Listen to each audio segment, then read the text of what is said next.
கர்த்தருடைய பரிசுத்த நாமத்திற்கு ஸ்தோத்திரம் உண்டாவதாக. இன்றைய ஜீவ வார்த்தை நிகழ்ச்சியை கேட்டுக்கொண்டிருக்கும் அனைவரையும் கர்த்தருடைய பரிசுத்த நாமத்தினால் வாழ்த்துகிறேன், ஆசீர்வதிக்கிறேன். இன்றைய தின தியானத்திற்கு தேவன் கொடுத்த வேத பகுதி ஏசாயா தீர்க்கதரிசி எழுதின புஸ்தகம் 64ஆம் அதிகாரம், அதில் 4ஆம் வசனம். ஏசாயா 64:4. தேவனே, உமக்கு காத்திருக்கிறவர்களுக்கு நீர் செய்பவர்களை நீரே இல்லாமல் உலக தோற்றம் முதற்கொண்டு ஒருவரும் கேட்டதும் இல்லை, செவியால் உணர்ந்ததும் இல்லை, அவைகளை கண்டதும் இல்லை. இன்றைய தினம் விசுவாசங்களாகிய நீங்கள் தேவனுக்கு காத்திருக்கும் பொழுது தேவன் உங்களுக்கு என்னென்ன செய்ய காத்திருக்கிறார் என்பதை தேவன் அவர் வாயினாலே சொல்வதை தீர்க்கதரிசியாகிய ஏசாயா கேட்டு அதை எழுதியிருக்கிறார். அப்ப தேவனுக்கு நம்ம காத்திருக்கிறோமா? இது ஒரு முதல் கேள்விக்குறி. தேவனுக்கு காத்திருக்கிறவர்களுக்கு அப்ப தேவனுக்காக நம்ம காத்திருக்கிறோமா? தேவனுக்கு காத்திருப்பதுன்னா என்ன? தேவன் எப்போ வருவார் அப்படி இப்படின்னா அது கிடையாது. தேவனே எப்போது என்ன பேச போறீங்க, தேவனே என்னோட எப்போது இடைப்பட போறீங்க அப்படின்னு தேவனோட ஒரு நண்பனோட பேசுவது போல பேசுவதற்காக காத்திருக்கிறது. இப்போ ஒரு ஃப்ரெண்டு 10 மணிக்கு வரேன்னு சொன்னான்னா அவனுக்காக காத்திருப்போம். 9:30 கூட காத்திருப்போம். ரைட், அவன் வந்து போகணும் அப்படின்னு. இதே தான் எல்லா ரிலேஷன்ஷிப்லையும் உண்டு. அடுத்தவங்களுக்காக நம்ம காத்திருக்கிறதா காணப்படுகிறோம். ஆனால் தேவனுக்கு காத்திருக்கிறது இப்படி. காலையில் 7 மணி ஆலயம்னா ஒரு 2 மணி நேரம் ஆலயம் நடக்குது. ஆனால் அந்த 7 மணி ஆலயத்துக்கு நம்ம எத்தனை மணிக்கு போகிறோம்? அப்போ 7 மணி ஆலயம்னா அட்லீஸ்ட் ஒரு 1/4 மணி நேரத்துக்கு முன்பாவது நம்ம போய் காத்திருக்க வேண்டும்.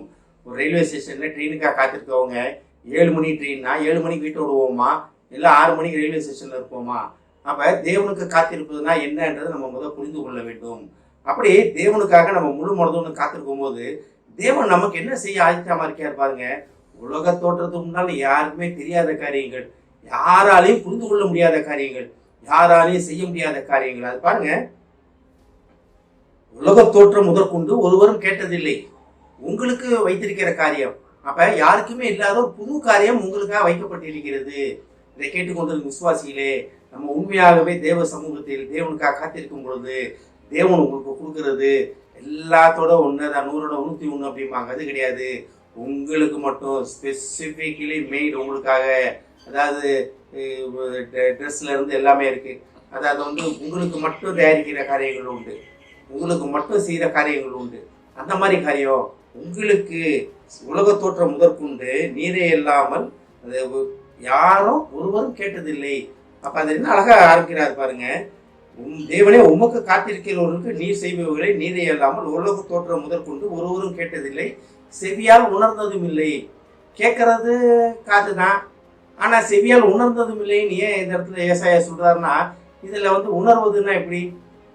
சும்மா கேட்டுட்டு அப்படி போறது கிடையாது. கேட்டுட்டு அதை ருசிப்பது, அதை உணர்வது. அப்ப ஒரு வசனம் மனதுக்கு ரொம்ப இன்பமா இருக்கும், ரொம்ப ஆறுதலா இருக்கும். ஒன்று காதுல கேட்டது கேட்டோமான்ற கூட இருக்காது.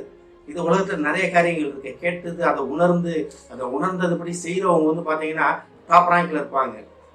சரி, எல்லாமே ஒண்ணுதான் அப்படின்னு போறவங்க பாத்தீங்கன்னா பாஸ் அந்த ரேங்க்ல இருப்பாங்க. அப்ப உணர்வது, தேவன் உங்களுக்கு செய்ய போகிறதை நீங்கள் உணரப் போகிறீர்கள். இது யாருக்குமே உலக தோற்றம் முதற்கொண்டு யாரும் கேட்காத ஒரு புதிய காரியத்தை உங்கள் செவிகள் மூலமாக நீங்க உணரப் போகிறீங்க. உங்க செவிகள் மூலமா உணர்வதுன்னு என்ன? உங்க முழு சரீரமும் அதை அனுபவிக்க போகிறது. நீங்க புது காரியத்துல புது நன்மையால் புதிய கிருபையால் நீங்க முடிச்சு விட்டப்பட போகிறீர்கள். அதான் கடைசியில பாருங்க, அவைகளை கண்டதும் இல்லை. யாருக்குமே தெரியாத ஒரு புதிய காரியம், யாருக்குமே செய்யாத ஒரு புதிய காரியம். அப்ப காலைதோறும் கிருபை, எனது கிருபை புதிதா இருக்கும் அப்படின்னா காலைதோறும் தேவ சமூகத்தில் நம்ம அமரும் போது அன்றைக்கான புதிய கிருபை, அன்றைக்கான புதிய காரியத்தால் தேவன் உங்களை நிரப்ப வல்லவர். எப்ப? தேவனுக்காக காத்திருக்கும் பொழுது அவர்களுக்கு நீ செய்ய வைத்திருப்பது என்னென்ன காரியம் பார்த்தீங்களா? உலக தோற்றம் போது யாரும் கேட்டதில்லை, செவியால் உணர்ந்ததும் இல்லை, கண்டதும் இல்லை. அதை யாருமே பார்த்ததே கிடையாது, யாருக்குமே தெரியாது, எந்த ஒரு காரியமும் தெரியாது. அப்ப அப்பேற்பட்ட புதிய காரியங்கள் செய்வதற்காக தேவன் உங்களை அழைக்கிறார். புதிய காரியங்கள் உங்கள் மூலமா நடக்க போகிறது. நீங்கள் எதிர்பார்க்காத காரியங்கள் விசுவாசிகளாக உங்கள் மூலமா நடக்க போகிறது. எப்ப?